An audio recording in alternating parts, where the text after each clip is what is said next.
Voyage, voyage.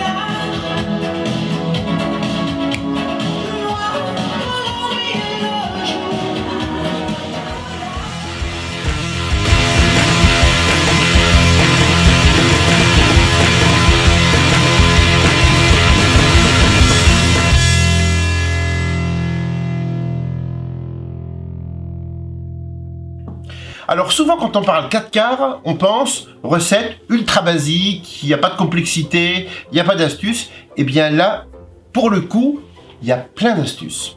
Pourquoi? Parce que la texture d'un 4 quarts, c'est un gâteau de voyage, ne l'oublions pas. C'est un gâteau qui doit rester moelleux longtemps, un gâteau qui doit être très gourmand et pas rassir trop vite.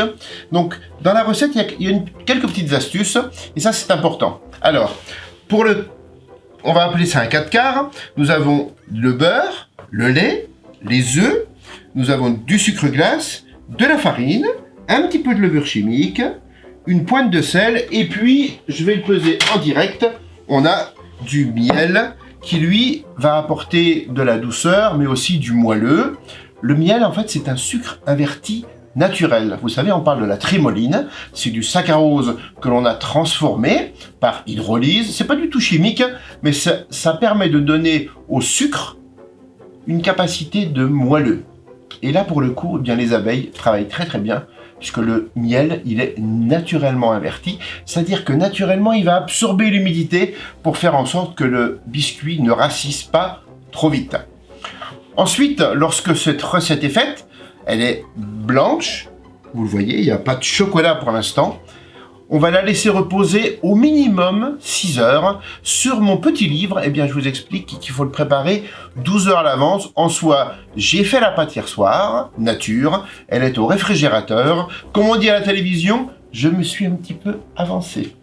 Donc, la pâte, elle, c'est une doublure, elle est au réfrigérateur déjà. On va la faire ensemble, et lorsque la pâte a bien reposé, on va en prélever une partie que l'on va chocolater délicatement.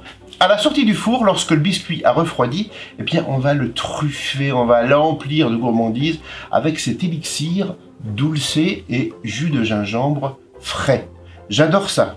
Donc pour la suite des ingrédients, eh bien c'est très simple. Pour chocolater la recette, j'ai juste un petit peu d'équatorial noir, couverture très délicate, très douce, un très bon chocolat à pâtisser, que l'on va émulsionner avec un tout petit peu de lait, vous allez voir. Pour terminer, eh bien on a dulcé, du jus de gingembre frais. Et puis pour aujourd'hui, sincèrement, j'avais dans la cuisine de la vanille, et je me suis dit, ça doit être très bon probablement. Élixir, gingembre, vanille de Madagascar bio Noroi, avec dulcé gingembre, ça devrait être, je pense, trop de la balle.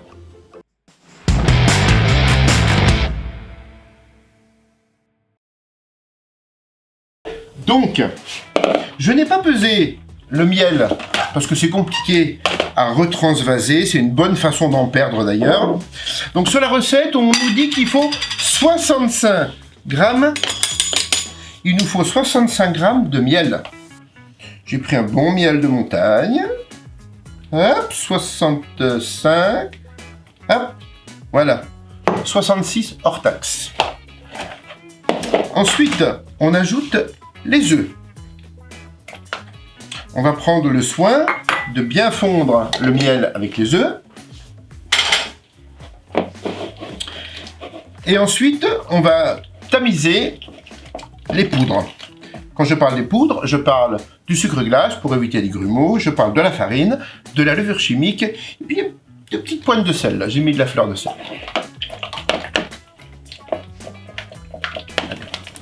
Donc, je mélange convenablement le miel avec les jaunes.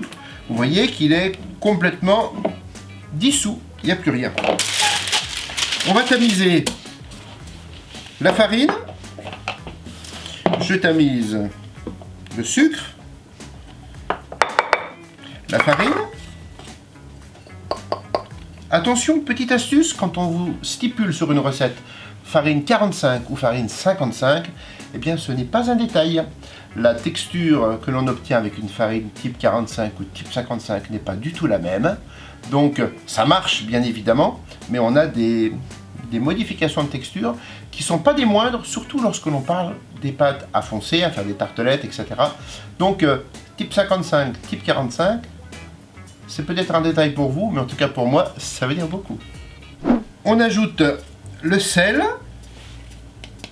et la levure.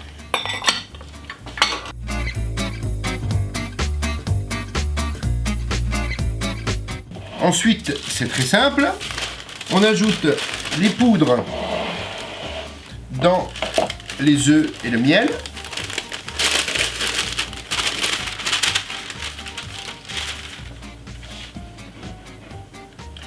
Et là, on mélange. Puisque la farine est tamisée, eh bien, on n'a aucun problème de grumeaux.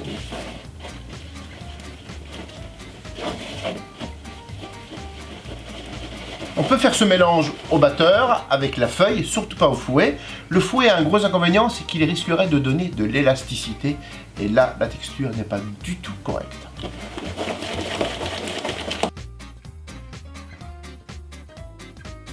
Je prends mon troisième œil et vous voyez la pâte est complètement liquide. Elle est bien souple. Et alors là, je rajoute le lait. Et je rajoute le beurre. Et maintenant, il nous reste à mélanger tout ça. Et on va le mettre au réfrigérateur pendant au minimum 6 heures, vous disais-je, voire idéalement une nuit. Et voilà, la pâte est terminée. Regardez, elle est très lisse, elle est brillante. Le beurre n'a pas cristallisé, la température est importante. Je vous explique bien que le beurre doit être fondu à 45-48 degrés. Si c'est trop froid, le beurre va cristalliser et la pâte va trancher. On parle de strier, de se séparer. Et si le beurre est trop chaud, eh bien qu'est-ce qu'il arrive? Eh bien le beurre va faire travailler la levure chimique. Et au lieu de lever dans le moule, eh bien la pâte va lever dans mon cul de poule. C'est raté.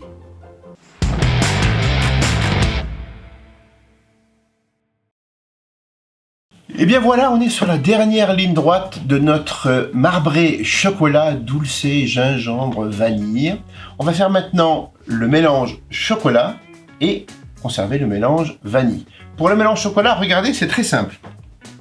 J'ai fait fondre le chocolat bien chaud, 48-50 degrés. Je mélange le lait. Alors ça fait un tout petit peu d'inerte quand on travaille comme ça, mais en tout cas ça fonctionne très bien, vous allez voir. On arrive rapidement, même à la cuillère, à faire une jolie petite émulsion.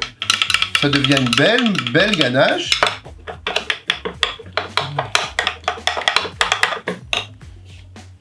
Et bien voilà, la ganache est terminée.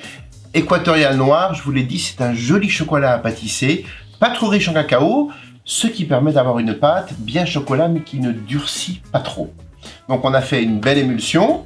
Sur la recette, je vous indique peser 200 grammes. Je le fais de suite et on va mélanger dans ces 200 grammes de pâte. On va mélanger tout simplement notre ganache. On va tout simplement mélanger notre ganache équatoriale noire. La ganache est encore tiède. Et on mélange pas trop.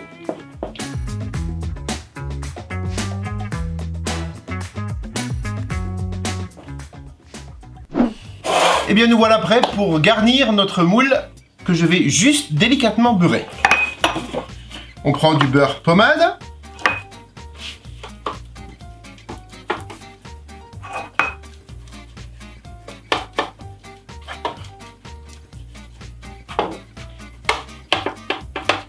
Voilà, on beurre bien partout.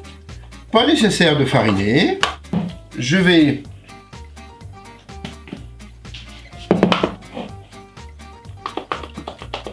tout simplement alterner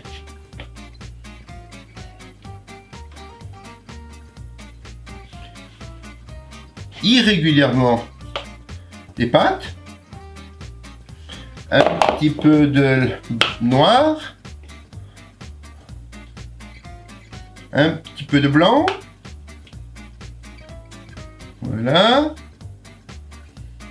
On essaye de faire en sorte de créer un mélange harmonieux des couleurs. On met le noir sur le blanc.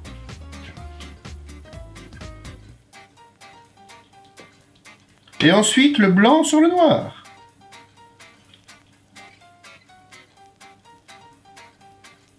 Voilà.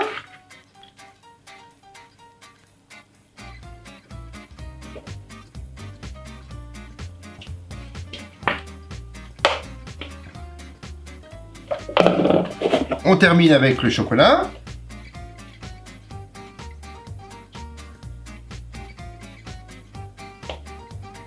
Petite astuce de chef, hein, c'est ce qu'on fait dans les laboratoires. Vous imaginez quand on fait 150, 200 cakes chez un pâtissier ou des marbrés, eh bien on veut qu'ils soient tous parfaits, presque des clones. Eh bien pour que la lèvre d'un 4 quarts soit parfaite, regardez ce que l'on fait. J'ai fait fondre un tout petit peu de beurre.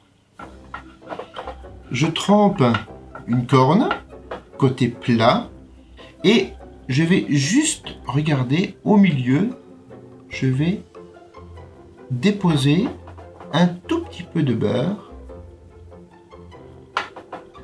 sur la pâte. En fait, en déposant ce beurre très délicatement sur toute la longueur du marbré, eh bien c'est juste à cet endroit que la pâte ne va pas sécher et que lorsque la pâte va développer, elle va naturellement s'ouvrir là où il y avait de la matière grasse. La pâte n'a pas pu se souder et naturellement, ça va nous faire une magnifique lèvre et là, le marbré, c'est gagné. Maintenant, on est parti pour un voyage d'environ 45 minutes à 160 degrés, surtout ne brusquez pas. Le marbré, ça doit cuire très doucement. Ne vous inquiétez pas de voir que ça colore et que le marbré ne monte pas. Il commence à monter à partir de 30-35 minutes. C'est normal. C'est d'ailleurs l'idée que la croûte se forme et quand la pâte commence à pousser, eh bien c'est là que notre cratère de gourmandise se fabrique. Le four est préchauffé, toujours. Pensez bien quand on vous dit d'enfourner à une température X ou Y, on parle toujours d'un four chaud. On n'enfourne jamais une pâtisserie ou un plat cuisiné dans un four froid. Sinon, c'est plus 1 heure à 160, c'est 1 heure et demie. Et là, on dessèche et on rate les recettes.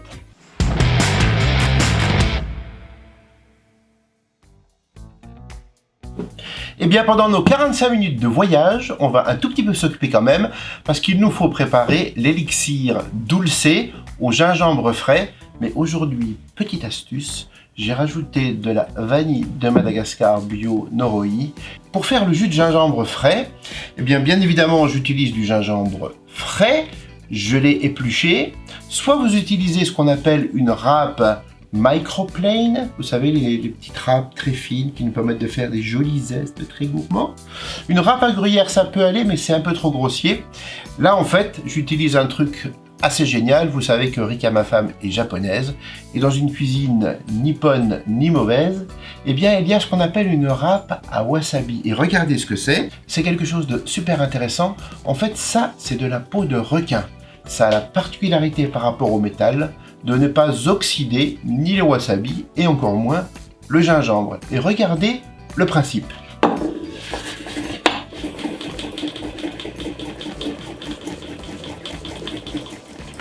On râpe exactement le wasabi de la même façon.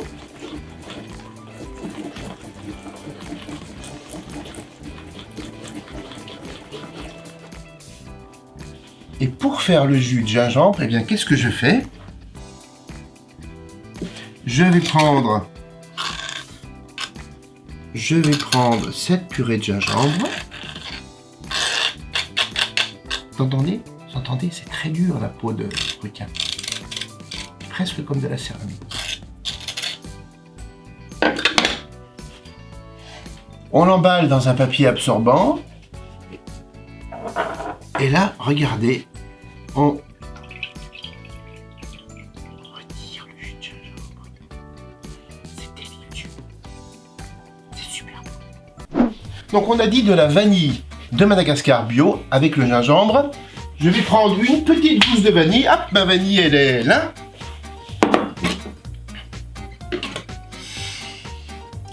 Rien qu'en ouvrant la boîte, on est déjà en voyage. Allez, on va quand même en faire une demi-gousse. Je fends la gousse en deux. Je vais la racler. On prend bien le soin de bien l'écraser. Évidemment, on ne jette pas ce qu'il nous reste. Il y a autant de goût et de saveur dans l'enveloppe que dans les graines. Ça, petite astuce, vous allez le faire sécher, voire vous pouvez le conserver comme ça pour faire une crème anglaise à la vanille, c'est parfait. Ou bien sinon, vous la faites sécher, et quand elle est séchée, vous la mettez dans un petit moulin à café avec du sucre. Vous allez broyer, et là, vous aurez du magnifique sucre vanillé. Regardez, j'en ai retiré les graines. Je vais mettre les graines de vanille dans Dulce, et là, on va tout simplement mélanger. J'ai à peine fondu Dulce. Il est préférable qu'il reste quelques petits morceaux de chocolat. Ça veut dire que le mélange n'est pas trop chaud. Et en fait, ce chocolat qui n'est pas complètement fondu, il va permettre de recristalliser plus rapidement. Entre pros, cette petite astuce, ça s'appelle la vaccination. On fabrique des cristaux en ajoutant des cristaux. Maintenant, on va faire un des secrets de la pâtisserie et surtout de la transformation du chocolat. C'est le principe de l'émulsion.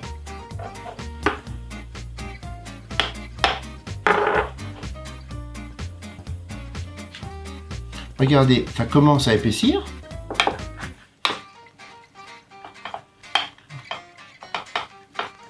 Alors ne soyez pas surpris ou surprise quand on a une texture qui est comme celle-ci, qui fait un peu tranché, séparé, c'est normal. C'est un moment où on manque d'équilibre entre l'eau et la matière grasse. On a encore un petit peu d'eau, d'humidité à rajouter et vous allez voir, ça va s'émulsionner tout seul.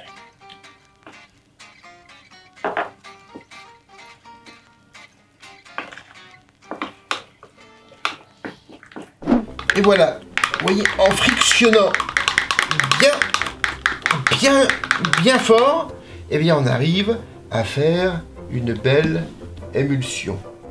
Élastique, brillant. Regardez si ça c'est gourmand.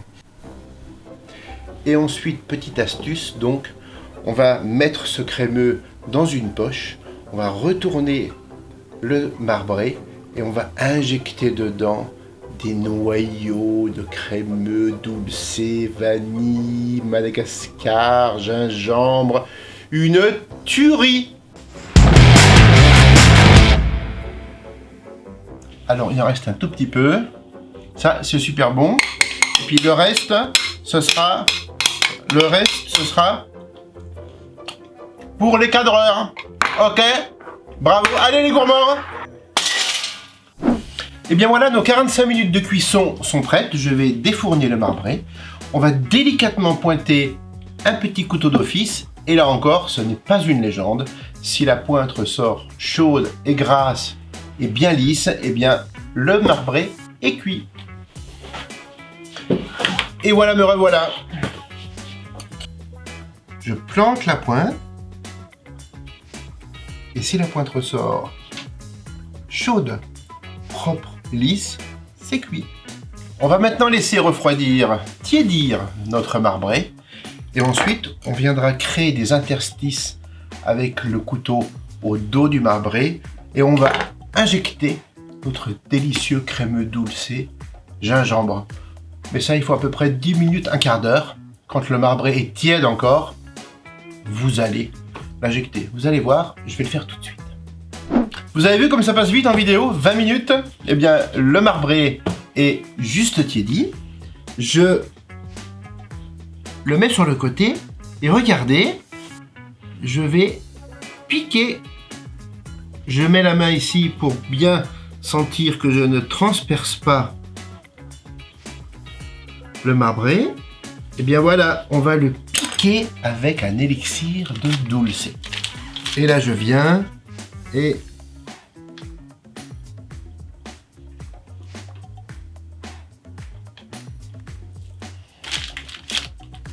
voilà, on injecte généreusement.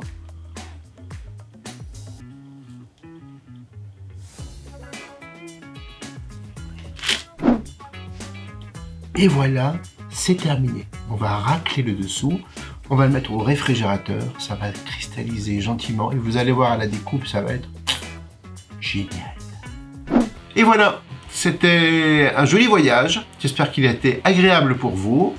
Maintenant, on va couper ces deux gourmandises et comme ça, vous allez voir quand on parle d'une alvéole d'un biscuit, d'où l'importance du repos de la pâte. Il faut 9 mois pour faire un beau bébé, dis-je toujours. Et bien pour faire même un 4 quarts, même un cake, il ne faut pas 9 mois, mais il faut un minimum de 6 heures de repos, voire une nuit. C'est le cas ici. Je coupe les biscuits, vous allez rentrer dans la mie, dans l'âme du marbré truffé. Et moi je vous dis à très bientôt pour d'autres recettes, d'autres astuces. On passe des bons moments ensemble. Salut!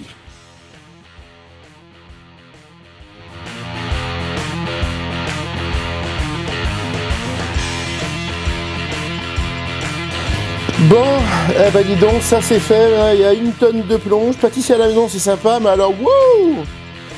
Je ferais pas ça tous les jours. et pourtant, c'est bien ce que je fais. Bon allez, hop, on plie les gaules.